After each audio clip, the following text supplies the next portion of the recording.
একসময় দরজার বাইরে থেকে কে যেন সালাম দিলেন। নবী সালামের উত্তর দিয়ে বুঝতে পারলেন এটি উমরের কণ্ঠ। সে আশেপাশে তাকিয়ে দেখে কোনো বিবি নেই। উমরকে নবীর বিবিরাও ভয় পেতেন, কারণ ওনার বিচার সবার জন্য সমান।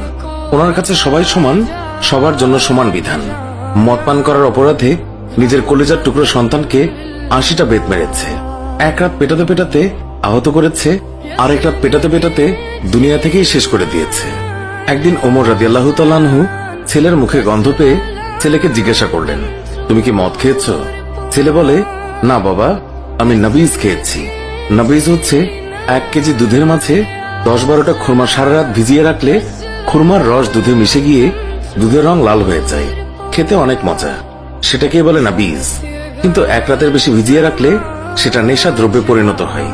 উমর রাদিয়াল্লাহু তাআলা আনহুর ছেলে ৪ রাত ভিজিয়ে রেখে তারই স্বাদ নেয়ার জন্য খেয়েছিল। ছেলের মুখে গন্ধ পেয়ে তাকে মসজিদে নিয়ে যায়। তখন জোহরের নামাজ হয়। উমর তার ছেলেকে মসজিদে নবীর পিলারে বাঁধে। ইমাম সাহেব নামাজের সালাম ফেরানোর পর উমর রাদিয়াল্লাহু তাআলা আনহু বলেন, নামাজের পর সবাই থাকবেন, গুরুদণ্ড আছে। নামাজের পর হাজার হাজার মানুষ অবাক হয়ে দেখলেন হযরত উমরের ছেলে পিলারে বাঁধা।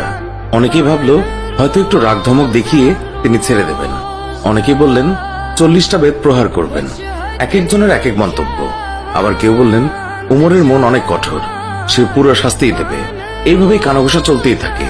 এরই মাঝে উমর চেয়ারে বসে জল্লাদকে ডাকলেন, বললেন, শক্ত দেখে একটি চাবুক এনে চাবুক শুরু করো। জল্লাদ বিসমিল্লাহ বলে চাবুক মারা শুরু করলো। ৩টা চাবুক মারার পর উমর জল্লাদকে এক থাপ্পড় দিয়ে ফেলে দিলেন। উমর রাদিয়াল্লাহু তাআলা আনহুর কাছে জল্লাদের চাবুক মারা পছন্দ হচ্ছিল না, তাই তিনি নিজেই চাবুক মারা শুরু করলেন।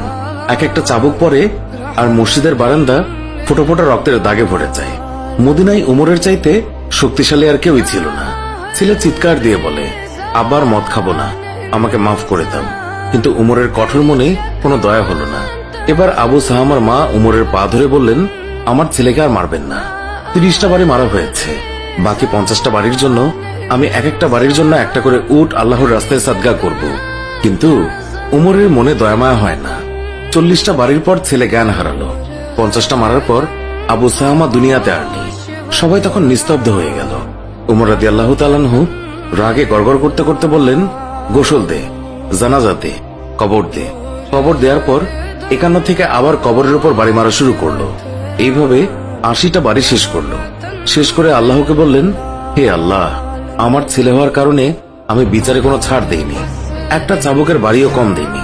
কিয়ামতের দিন তুমি আমাকে জালিমদের কাতারে দাঁড় করাতে পারবে না। আমিন।